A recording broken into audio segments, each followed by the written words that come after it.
Bonjour tout le monde, je vous amène à Cap Santé. Comme vous le voyez, nous sommes devant l'église Sainte Famille, où le patrimoine religieux est mis à l'honneur.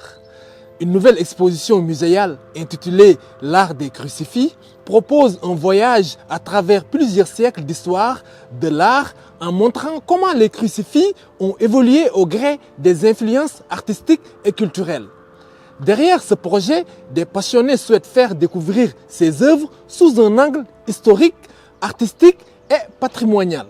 Nous allons rencontrer l'auteur de l'exposition ainsi que des artisans de sa réalisation. Suivez-moi.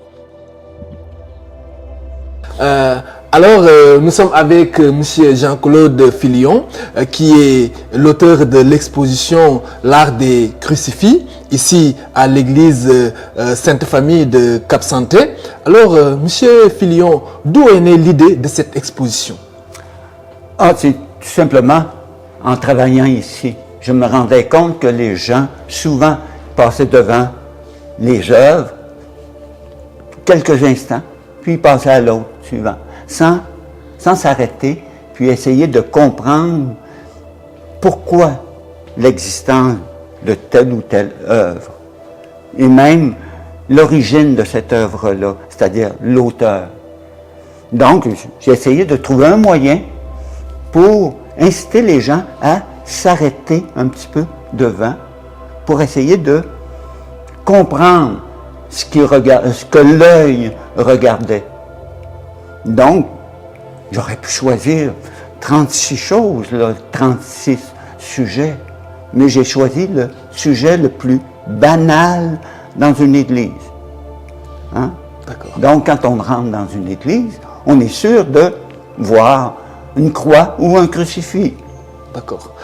Alors, est-ce que le patrimoine religieux, parce qu'il parle de crucifix, parle aussi de religion, même si pas que, voilà, avec votre exposition, voilà, on parle aussi d'autres choses. Est-ce que le patrimoine religieux de Cap Santé est vraiment représenté dans cette exposition? À quelque part, non. Je ne peux pas dire que la teneur de l'église de Cap Santé est représentée dans l'exposition, parce que l'exposition se veut beaucoup plus générale que ça. Hein? Le sujet que je traite aurait pu être dans un hôtel de ville. À ce moment-là, on n'aurait pas eu le crucifix, on aurait eu un livre de contes ou un objet quelconque. Hein? Parfait. Alors, à travers cette exposition, vraiment, il y a eu une évolution et vous montrez comment les artistes se sont influencés les uns les autres. Voilà, expliquez-nous ça, s'il vous plaît. Bon, là-dessus, pour rendre la chose assez simple, on va prendre, par exemple, le deuxième corpus. Je parle de corpus parce qu'il n'y a pas de croix derrière. C'est de Charles Baillarger. Mais c'est sûr que juste regarder l'objet, on ne va pas loin. Hein? Mais si on fait un petit peu de recherche avec notre téléphone cellulaire, Internet, l'intelligence artificielle, on peut facilement trouver l'auteur de ce corpus-là. Donc, on recule déjà de 200 ans dans l'histoire. On remonte aux alentours des années 1800, plus spécifiquement pour ce corpus-là, qui a été réalisé aux alentours des années 1790. Et si on va un peu plus loin, on se rend compte que Baillarger est allé étudier en Europe 3 ans. Donc, il a été sûrement influencé par une autre culture que la culture nord-américaine, hein, où les églises sont bardées de sculptures puis de chefs-d'œuvre. Et si on compare les œuvres que Baillarger aurait pu voir dans ces églises-là, on se rend compte que le premier crucifix qu'on voit ici date 100 ans plus vieux encore. Donc, c'est un crucifix qui a quand même 300 ans, qui est en ivoire, et la position est presque à l'identique. Hein, donc, on ne peut pas dire qu'un créateur, un artiste, hein, qu'il soit sculpteur, qu'il soit peintre, crée à 100% une œuvre. Ça, moi, j'en connais pas. On a toujours une influence. Donc, à quelque part, Baillarger, il a subi des influences par rapport à tout ce qu'il a vu durant ces 3 années en Europe. D'accord. Alors, quelle est la particularité de cette exposition? La particularité, c'est que il y a, bon, si on part du sujet croix, crucifix ou corpus, j'ai essayé quand même de diviser ce thème-là, ce sujet-là, en différents thèmes. Donc, si on regarde, on a quand même 4 tableaux. Hein? Chacun des tableaux peut traduire une idée. Bon, nécessairement, c'est l'idée que moi, j'en ai lue. Une autre personne qui a subi d'autres expériences, qui a subi d'autres environnements, peut lire autre chose que moi. Donc, quand on regarde une œuvre, chacun, le résultat de la lecture va être différent pour chaque personne. D'accord. Alors, pourquoi le thème est spécifique des crucifix? Pourquoi les crucifix? Bon, j'aurais pu utiliser les statues ou les peintures de Baillarger, pas de Baillarger, de Plamondon. Mais, Plamondon, hein, il y a plusieurs quand même artistes. Dans une peinture, il y a un paysage, il y a beaucoup de choses qui nous accrochent. Donc, on peut facilement se perdre. Tandis que le crucifix, hein, c'est quelque chose de commun. Je pense que la lecture est beaucoup plus... On force davantage l'observateur à se concentrer sur un sujet au lieu de se perdre dans plusieurs sujets, là. D'accord. Du coup, quel message souhaitez-vous transmettre à travers cette œuvre? S'arrêter, observer, se poser des questions. Hein? Pour moi, là, ça suffit. Hein? Aussitôt que, quand on regarde quelque chose, puis qu'on passe immédiatement à une autre chose, qu'est-ce qu'on retire de la chose, de l'œuvre qu'on vient de voir? Presque rien. À ce moment-là, on risque de perdre un paquet d'expériences. On risque de perdre l'histoire, une partie de l'histoire en tout cas, là. C'est que le fait de se poser des questions, ça nous fait avancer. Puis je ne parle pas nécessairement de religion, là. Je parle simplement de débroussailler notre environnement intellectuel, hein, pour essayer de voir plus clair. Hein. Le paysage dans lequel on est peut être complexe. Hein. Vivre à la campagne ou vivre dans une ville, c'est complètement différent. Quand on regarde une œuvre un peu complexe, c'est comme vivre dans une ville. On vit en isolé ou bien on essaie de comprendre la ville dans laquelle on vit. Merci, M. Filion, d'avoir répondu à nos questions. C'était un plaisir. Merci beaucoup. Parfait. Monsieur Michel Bertrand, vous êtes le président de la Société d'histoire du Cap-Santé. Et là, nous sommes à l'église Sainte-Famille pour visiter l'exposition L'art des crucifix. Alors, quel rôle a joué la Société d'histoire du Cap-Santé dans cette exposition? Bonjour. Premièrement, merci à CGCR de l'intérêt qu'ils ont porté à ce genre d'exposition muséale qui est quand même petite mais pas commune, qui est unique. Alors oui, je suis président de la Société d'histoire du Cap-Santé, mais je suis aussi marguillé avec une équipe extraordinaire, réunissant des gens du Conseil du patrimoine culturel, des gens de la Société d'histoire, à mon comité local pour la gestion de l'Église.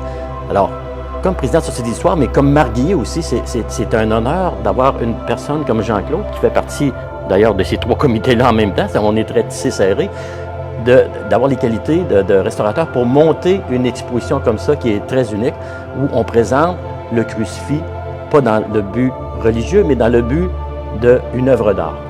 Une œuvre d'art. Alors Jean-Claude, vous expliquiez tantôt l'essence de l'œuvre. Et ce qui est intéressant ici, c'est que l'Église est déjà un lieu rempli d'art, qui s'est établi au cours des siècles. Les vitraux, on s'en un bel exemple. D'ailleurs, ils ont un siècle cette année, on prépare une commémoration pour les vitraux. Cette exposition-là nous dit, les églises partout au Québec se questionnent, qu'est-ce qu'ils vont faire avec moi? Aujourd'hui, demain, on voit l'avenir des églises là, qui est en gros changement, puis en recherche de réactualisation, de revalorisation, de nouvelles vocations.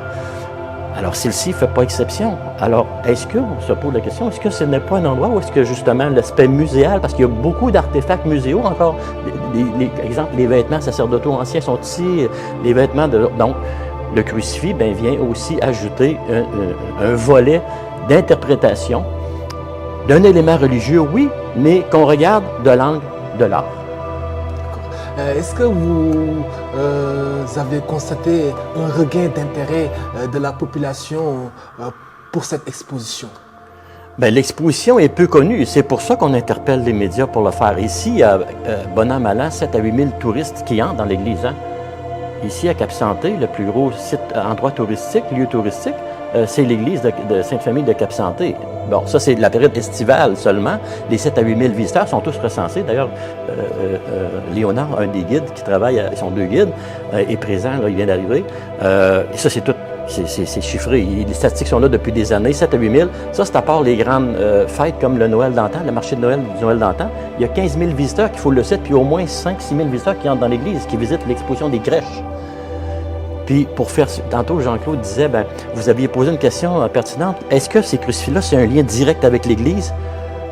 À la fois, oui et non. Le sujet, l'exposition pourrait se faire ailleurs qu'ici. Mais je vais vous donner un petit exemple qui parle.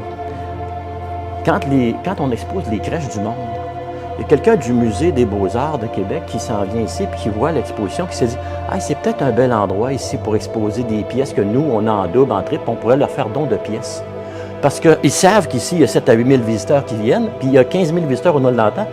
Alors, le résultat des retombées des visites de l'Église, là, de différents sujets, on a été invités à aller recevoir un don, puis c'est le Conseil du patrimoine. Jean-Claude est allé avec Lise Filion, la présidente du Conseil du patrimoine, malheureusement, qui ne peut pas être ici ce matin, et puis elle est bien désolée de ça aussi. Là.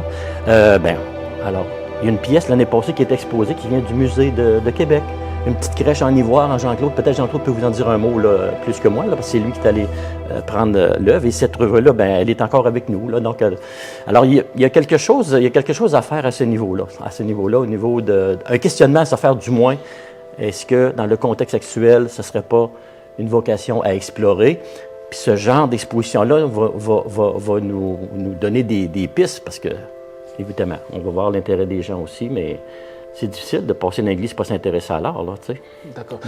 D'accord. Comment, avec cette exposition, vous comptez vraiment transmettre l'histoire et le patrimoine de Cap-Santé?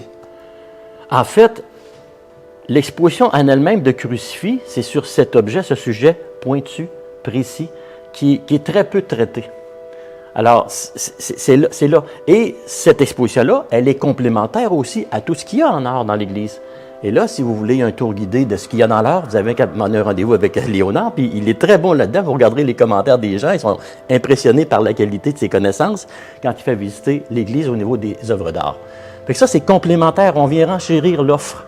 Et puis, on la change aussi. Tu sais, Quand j'ai visité l'église Gazantée, je ne rentrerai pas, je l'ai déjà visité. Non, mais tu n'as pas vu l'exposition de muséale. Par exemple, il y a les tuniques, et puis c'est la première, puis elle ne repassera peut-être pas, là, avant Jean-Claude l'a monté, là, mais... Donc, il y a le volet muséal va être en alternance pour ce qui est de la vitrine. Puis, on vient amener, comme je dis, un questionnement puissant, je pense, sur est-ce qu'on ne devrait pas aller dans cette avenue éventuellement. Moi, comme marguillier, mon rôle, ce n'est pas de participer directement au changement de la vocation de l'Église actuelle. Ça sera la population puis les autres. Mais je pense qu'on peut influencer par les gestes qu'on fait, les regards des gens sur notre Église, sur leur propre Église. Parce que qui ne chérit pas une Église comme ça quand ils y entrent? Là? Qui ne s'exclame pas devant une Église quand ils y entrent? Je dis à chacun des personnes, quand la première fois dans cette Église, faites un vœu, faites un vœu. Regardez, c'est l'art en direct. Alors, l'exposition ici, c'est un bonheur pour un marguillier et un président de Société d'Histoire de la voir naître parce que, justement, elle vient amener, je pense, de l'argumentaire à l'avenir de l'Église. Parfait. Alors, quel message souhaitez-vous vraiment partager ou bien transmettre aux visiteurs qui voudraient vraiment visiter cette exposition? En fait, c'est quand on entend le mot crucifix, les gens ont tendance à, comme on dit l'expression, changer de trottoir. Mais non, c'est le contraire. Aller au-delà. Puis je reprends mon exemple de tantôt. Dans un geste religieux, les gens vont avoir le réflexe de s'agenouiller devant un crucifix. C'est un symbole, c'est comme une marque de respect et de reconnaissance de l'au-delà, de ce qui est au-dessus de nous. Quand on regarde le crucifix au niveau de l'art, au lieu de s'agenouiller, c'est qu'on le met en haut de nous pour le montrer. Regardez. Puis on explique là, pourquoi la position, pourquoi, c'est qui l'a fait, c'est qui l'artisan. C'est des gens de très grand talent. Donc, c'est une autre façon de mettre au-delà de nous ce qui est le même crucifix que celui, il s'agenouille, mais moi, non, je l'élève. Alors, c'est deux façons différentes, c'est deux angles différents, puis je pense que c'est la façon que la Société d'Histoire, le Conseil du patrimoine, dont la mission, c'est de mettre en valeur aussi tout ce qui est l'Église par les arts, par les concerts, les cultures. D'ailleurs, les concerts vont commencer là, bientôt, tout le mois d'août, et puis on pourrait en reparler d'ailleurs d'un autre sujet, là. Mais on est très confiants des retombées que vont avoir cette exposition. Eh bien, évidemment, les médias sont d'une importance, et puis merci justement d'y participer, parce que c'est les bons coups d'une société, mais quand les médias en parlent, tout le monde le sait. D'accord, parfait. Alors, comme on l'a dit, vous êtes le président de la Société d'Histoire du Cap-Santé. Mais aussi le marguillier de l'Église. Donc, marguillier, en fait, la Bienheureuse Mère Saint-Louis, c'est le regroupement de 6 paroisses. Oui. Donnacona, Cap-Santé, Port-Neuf, Cap-Santé, Donnacona, Neuville, Pont-Rouge et Saint-Basile. Oui. Moi, je représente chaque église a son marguillier, son équipe. Donc, moi, c'est pour l'église Sainte-Famille de Cap-Santé avec une équipe qu'on nomme le comité local, là, CCOL. Là. D'accord. En tant que dirigeant d'une société d'histoire, quels sont les défis auxquels votre société, une société d'histoire fait face dans cet environnement? Les gens sont très interpellés par leur histoire, contrairement à ce qu'on pense. Le défi, le défi beaucoup, là, c'est dans les moyens de communication d'aller chercher les jeunes à connaître cette histoire. Moi, à mon âge, je n'ai pas l'habilité des moyens technologiques d'aujourd'hui. Les jeunes de votre âge, moi, et il faut faire cet effort pour aller aider à ce que les jeunes découvrent parce qu'ils ne la connaissent pas la plupart. C'est exceptionnel, là. Quand ils le savent, on est chanceux d'avoir des personnes, des jeunes comme Léonard, qui connaissent l'Église, qui connaissent l'histoire. Mais c'est un des défis importants. Et en passant, ce n'est pas la première société d'histoire. Ici, nous sommes la deuxième. Il y a eu une première société d'histoire qui s'appelait Société historique de Cap-Santé de 1978 à 2003. Tout le fond de documents de cette société-là a été déposé au Centre d'archives régional de Port-Neuf, qui est un outil important. Je ne sais pas si vous connaissez le CARP, le Centre régional. C'est un outil important pour les sociétés d'histoire parce qu'ils ont toute la documentation sur 1000 affaires de partout dans le comté. Alors, on travaille avec le CARP et où je m'en allais avec ça. Ben, le défi, oui, c'est ça. Le défi c'est vraiment beaucoup d'aller auprès des jeunes. Puis, mon Dieu, il y a un défi pour les sociétés de Thouars, mais il y a un défi aussi, les richesses qu'il y a dans les églises du Québec sont fermées. On se prive au Québec, mon Dieu. C'est pas un blanc, c'est pas un reproche, c'est un constat que je fais. Tu sais, c'est tellement malheureux de voir des églises fermées qu'on sait qui sont remplies de beauté comme ça, puis d'histoire, puis d'œuvres d'art. Les églises, surtout les églises du passé, ils sont remplis de richesses là, regardez les vitraux là. Alors, oui, il y a un défi aussi au niveau, est-ce que c'est le diocèse, est-ce que c'est les villes, est-ce que c'est qui, est-ce que c'est le ministère de la Culture, mais mon Dieu, on pourrait-tu mettre plus de budget pour faire découvrir des petits musées existants, alors qu'on dépense des millions à bâtir des musées neufs, puis il faut le faire, c'est pas qu'on dit pas. Mais mon Dieu, il y en a déjà des musées qui sont là, puis il faut continuer de les aider au lieu de les fermer. D'accord. Du coup, quels sont les projets en cours ou bien envisagés par la Société d'histoire du Cap-Santé? Il y a quelques gros projets. D'abord, nous, on est très jeunes. Hein. On est nés en 2020, en pleine pandémie. Hein.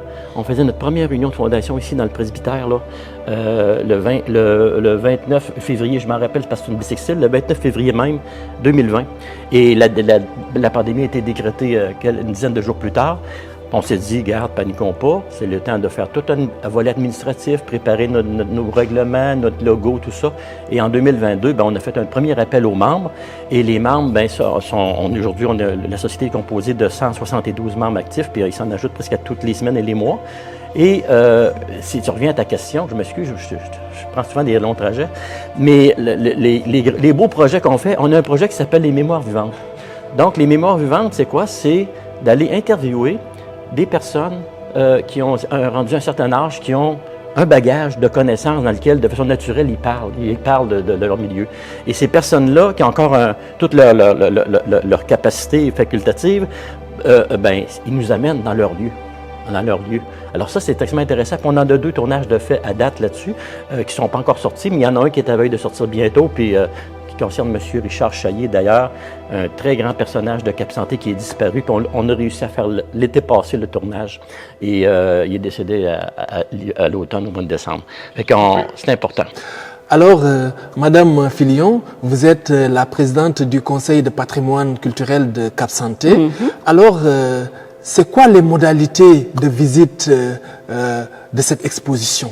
Il y a 2 choses que le Conseil du patrimoine cet été organise pour les visiteurs et les gens de la région. C'est premièrement les visites guidées à l'église. Tout l'été, ici, il y a 2 guides expérimentés qui font visiter l'église aux gens qui se présentent. Et ça dure tout l'été, jusqu'à l'Action de grâce. Deuxièmement, ce qu'on offre aussi, qui est très bien, c'est nos dimanches en musique. Depuis 28 ans, on a cette activité-là. Cette année, on a 5 concerts mémorables. On est très fiers de notre programmation. Donc, on vous attend tous les dimanches du mois d'août. Okay. Le coût d'entrée est de 15 $ et ceux qui veulent s'inscrire avant peuvent le faire au coût de 60 $ pour les 5 spectacles. Vous parlez de l'exposition? Je parlais avec vous des 2 activités que le Conseil offre cet été. Okay. En plus, il y a l'exposition dont M. Fillon vous a parlé. Oui, l'art des crucifix. Oui, c'est ça. Oui. C'est l'exposition permanente ou temporaire, si on veut, pour l'été. Mais ça, c'est sûr que ça se rajoute à notre c'est tout programme. Au long de l'été. Oui. Et quels sont les horaires pour visiter? De 10 à 5 heures. De 10 à 5 heures. Les gens peuvent... Tous les jours? Tous les jours. OK. Du lundi au dimanche? Oui. Et puis, les gens peuvent se présenter pour la visite guidée. Et bien sûr, intégré à ça, il y a l'exposition de M. Filion sur les crucifix. Les gens vont pouvoir bénéficier de cette exposition-là en venant profiter de notre belle église tout l'été. D'accord. Et la visite de l'exposition L'art des crucifix est gratuite? Oui, oui, bien sûr, oui. Okay. Comme la visite guidée, c'est gratuit. OK, d'accord. Parfait. C'est quoi le mot de la fin, Madame Filion? Madame Filion vous dit bienvenue à Cap-Santé. On espère votre présence, on espère vous voir à nos concerts. On a une belle programmation tous les dimanches du mois d'août à 14h ici à l'église. Venez nous voir et puis venez rendre visite à nos guides, voir l'exposition de Monsieur Filion en même temps. On a vraiment quelque chose de beau à vous proposer cet été. Merci d'avoir répondu à nos questions. Ça me fait plaisir. Merci. Merci.